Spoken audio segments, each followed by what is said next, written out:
To channel super hero explosion. So guys, इस बात में कोई दो राय नहीं है कि एवेंजर्स एंड गेम और एवेंजर्स इन्फिनिटी वॉर इस डेकेड की सबसे बड़ी मूवीज है और अब उनके आसपास ही भटक पाना किसी भी मूवी के लिए बहुत ही ज्यादा मुश्किल होगा। अब लेकिन ये भी एक फैक्ट है कि मार्वल वालों से हर किसी की एक्सपेक्टेशन अब बहुत ही ज्यादा बढ़ चुकी है और अब भले ही सबको लग रहा हो कि इतना बड़ा इवेंट कराने में एमसीयू वाले अब 8-10 साल लेंगे, लेकिन मुझे लगता है कि अब एक और इवेंट ऐसा हो सकता है जो कि इन दोनों मूवीज को टक्कर दे। So guys, we are super hero explosion और आज हम बात करें कि आने वाली स्पाइडरमैन 3 क्यों एवेंजर्स इन्फिनिटी वॉर और एंड गेम से अच्छी हो सकती है। So guys, let's begin.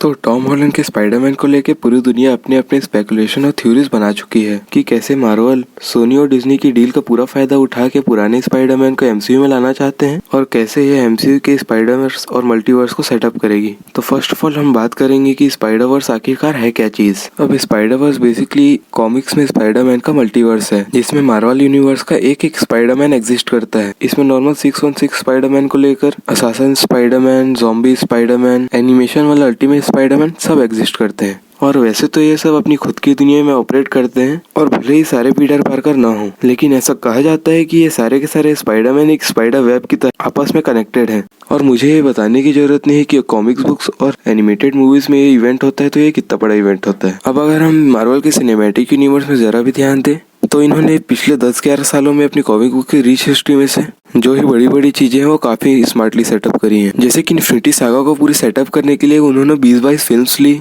फिर अवेंजर्स 1 से ही कैप और आयरन मैन के बीच डिफरेंसेस दिखाने लगे क्योंकि सिविल वॉर सेटअप कर सके। इनफैक्ट इनके सारे एक्टर्स भी अपने एक्शंस को ऐसे ही हवा में नहीं लेते। टोनी ने एक बड़े थ्रेट के कारण बार बार सूट्स बनाए। कैप्टन अमेरिका शुरू से ही मैन आउट ऑफ टाइम थे तो उन्होंने अपने टाइम पे वापस जाना प्रीफर किया। थॉर का फैट होना तक उसके फेलियर और अनहेल्पनेस को सिग्निफाई करता है। और ऐसे ही करके मार्वल वाले अपने यूनिवर्स को धीरे धीरे एक्सपेंड कर रहे हैं। वो ऑलरेडी स्पेस और कॉस्मिक साइड को सेटअप कर चुके हैं और अब इसमें नेक्स्ट स्टेप आता है उनका मल्टीवर्स। अब जिसे वो Spiderman 3 doctor strange multiverse of the madness से सेटअप करेंगे। अब नेक्स्ट हम बात करें स्पाइडरमैन 3 की स्टोरी, कैरेक्टर्स और इनके एक साथ आने की, तो इसे लेके कई सारी डिटेल्स ऑलरेडी रिलीज हो चुकी हैं। इसमें होम कमिंग और फार फ्रॉम होम के भी सारे कैरेक्टर्स वापस आने वाले हैं, जैसे कि पीटर, एमजे, आंट मे, नेड, फ्लैश और बाकी सारे बहुत। और 2 विलन्स इलेक्ट्रो और क्रेविन भी कंफर्म्ड है जिनके रोल्स जेमी फॉक्स और जेमी कीबल प्ले करेंगे।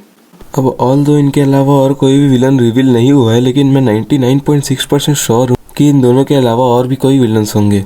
एक्चुअली 2 से बहुत ज्यादा, तभी तो स्पाइडरवर्स लेवल का इवेंट हो गए। और आई थिंक कि हमें ऐसे विलन्स देखने मिल सकते हैं जिन्हें हमें एमसीयू में पहले ही देख चुके हैं, जैसे कि वल्चर, होम कमिंग के पोस्ट क्रेडिट सीन वाला स्कॉर्पियन, फिर मिस्टीरियो। और इनके अलावा मुझे ऐसा लगता है कि मॉर्बियस, वेनम और दूसरे स्पाइडरमैन के विलन्स भी अपीयर हों, क्योंकि ये हाईली स्पेकुलेटेड है कि स्पाइडरमैन के मेन विलन्स सिनेस्ट्रिया 6 हो सकते हैं। और हाँ, सबसे मेन कैरेक्टर जो कि ये सब कुछ मुमकिन करेगा उसकी तो बात ही नहीं करी, डॉक्टर स्ट्रेंज। सो गाइस, हाल ही में कास्टिंग अपडेट आई है कि डॉक्टर स्ट्रेंज भी इस मूवी में है और इसके बाद इनकी खुद की मूवी मल्टीवर्स ऑफ मैडनेस भी आएगी। अब स्पाइडरमैन 3 और doctor strange multiverse of the madness connected होने के बहुत ज्यादा चांसेस है, जो स्पाइडरमैन 3 को ऑटोमेटिकली एक बड़ा इवेंट बना देगा। और अब सबसे इम्पोर्टेंट क्वेश्चन ये है कि यही मूवी क्यों, जो कि इन्फिनिटी वॉर और एंड गेम को टक्कर देगी। तो इसके काफी सारे रीजंस है। तो सबसे पहला, स्पाइडरमैन। अब भले ही पिछले कई सालों में आयरन मैन, थॉर और कैप्टन अमेरिका जैसे कैरेक्टर्स ने फैंस के दिल में एक जगह बना ली है, लेकिन ये तो सभी मानेंगे कि स्पाइडरमैन के लिए किसी को अपने दिल में जगह बनाने की जरूरत ही नहीं है, क्योंकि वो तो ऑलरेडी सबके दिल में है। इनफैक्ट वो सुपर हीरो वर्ल्ड का धोनी है, बोलने की जरूरत नहीं है, ऑलरेडी अंडरस्टूड है कि ये कैरेक्टर सबका फेवरेट होगा ही। और जैसे एवेंजर्स एंड गेम में पोर्टल सबको बाहर निकल देते थे, गूज़बम्प्स आए थे, और वैसे भी अगर तीनों स्पाइडरमैन एक साथ लड़ेंगे तो एक्साइटमेंट का लेवल आसमान छुएगा।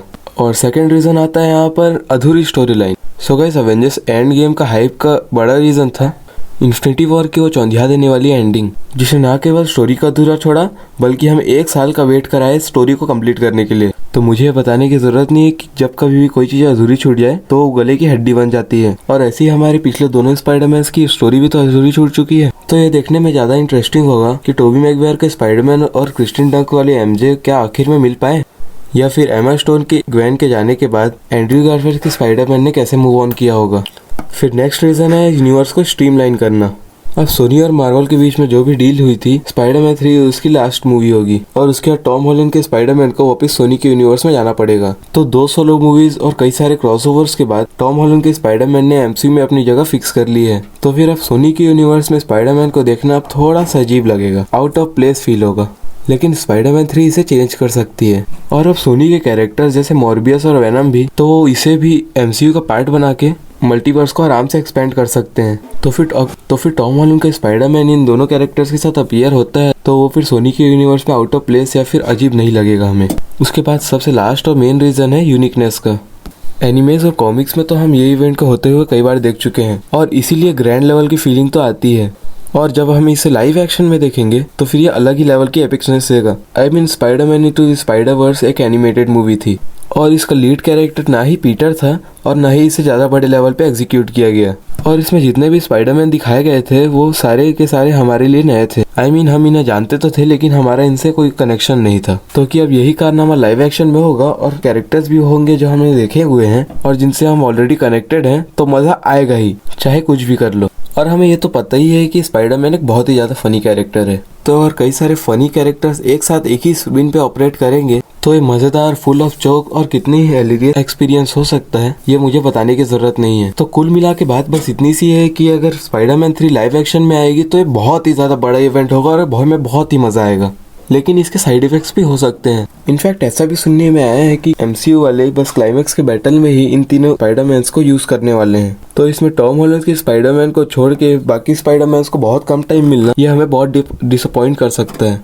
क्योंकि टोबी मैगवायर है एंड्रू गारफील्ड के स्पाइडरमैन को लेके हमारी बचपन की यादें जुड़ी हैं उससे, और इनके पोटेंशियल और फाइनल अपीयरेंस में भी इनके साथ जस्टिस नहीं हुआ, इन्हें प्रॉपर टाइम नहीं मिला, तो फिर पक्के में ऑडियंस को ये चीज पसंद नहीं आएगी। तो फिर सोनी और मार्वल मिलकर एक धांसू मूवी बनाए और अच्छे से एग्जीक्यूट हो जाती है, तो फिर इन्फिनिटी वॉर और एंड गेम से अच्छी हो या ना हो, लेकिन कहीं ना कहीं मुझे लगता है कि ये उसके लेवल को छू जरूर सकती है। सो गाइस, इस बारे में आपकी ओपिनियन क्या है, हमें कमेंट से बताना ना भूलें। सो गाइस, अगर आपको ये वीडियो पसंद आया हो तो प्लीज़ इसे लाइक और शेयर करना ना भूलिएगा।